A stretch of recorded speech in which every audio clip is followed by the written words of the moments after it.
Wow. Sarap. Yes, para maiba naman, gagawa nga tayo for today's video ng buko pandan kutsinta. Sa recipe ito, bali nagtaka lang ako ng 1 cup ng all-purpose flour, 1 cup ng cassava flour, 1/2 teaspoon of salt, 1/2 cup of sugar. White sugar yung nilagay ko, pero pwede naman maglagay kayo dyan kahit anong kulay ng asukal.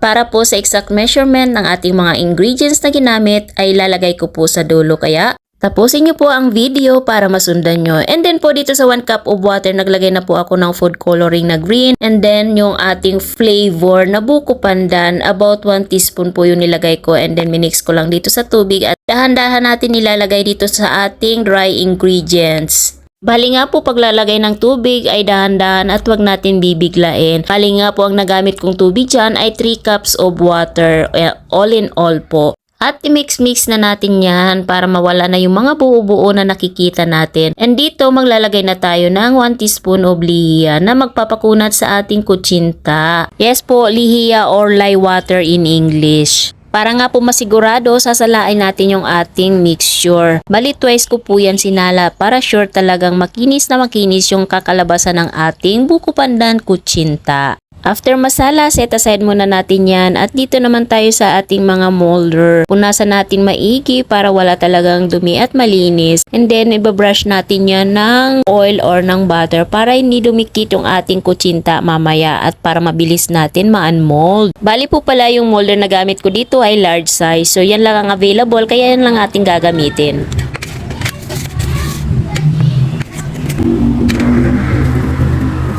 And then, nagsalang na nga ako guys ng steamer at papakuluin na natin yan para ma-steam na natin yung ating kutsinta kasi excited na ako kung masarap ba ito. And then guys, pag malapit na kumulo yung tubig natin sa ating steamer, maglagay na tayo ng mixture dito sa ating mga molder. Before maglagay, haluin muna natin yan at para talagang makinis at hindi matigas yung kakalabasan ng ating kutsinta pag naluto na. Yes, and then ayan, hiwa-hiwalayin natin at huwag natin pagdikit-dikitin yung mga molder. Bali, kumukulo na nga po yung ating tubig, isasalang natin yan at uurasan natin ng 30 minutes para hindi tayo mayat-mayat bukas ng ating steamer. Nasa low medium lang yung ating fire and then malapit na nga tayo matapos sa ating timer. Ayan nga at tapos na. Alisin na natin dito sa ating steamer at ating papalamigin para maganda yung pagka-unmold na tulad nito. O diba, ang kinis-kinis. O diba, napakadali nga lang gawin at napaka-kaunti ng ingredients na ginamit natin kaya pwedeng-pwede nga rin itong pagkakitaan at pambenta-benta.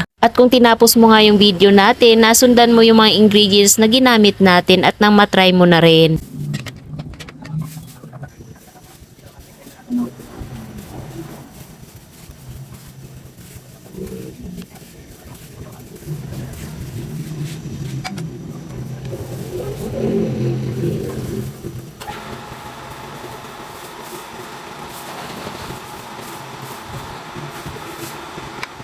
Sa paggawa naman ng dipping sauce or yung yema sauce natin, napakadali lang naman ito guys. Sa isang kawali nga, naglagay lang ako ng about 3 tablespoon of brown sugar. Hayaan lang natin yan na mag-caramelize. At nang makita natin na nagka-caramelize na yung sugar, ilalagay na natin yung about 2 tablespoon na butter or margarine. Halu-haluin lang na maigi para hindi masunog and then maglalagay na tayo ng 1 cup of condensed milk and then haluin lang natin ulit para mag-well combine sila all together. At naglagay rin po pala ako dyan ng 1 kurot na asin para mabalance yung tamis at hindi ganong nakakasawa yung ating dipping sauce. And then naglagay rin po ako ng evaporada, mga about 1/4 cup lamang para talagang hindi ganong matamis yung ating dipping sauce at talagang mas yummy and creamy. Luhuluin lang ng maigi hanggang sa maluto na parang ganyan na. Ayan, ay okay na yan.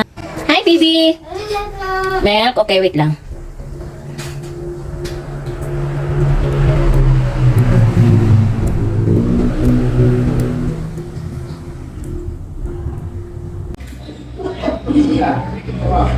Wow! Ito na guys yung ating pakutsinta. With Vienna sauce guys. Ito yung sauce natin. Oh. Sarap!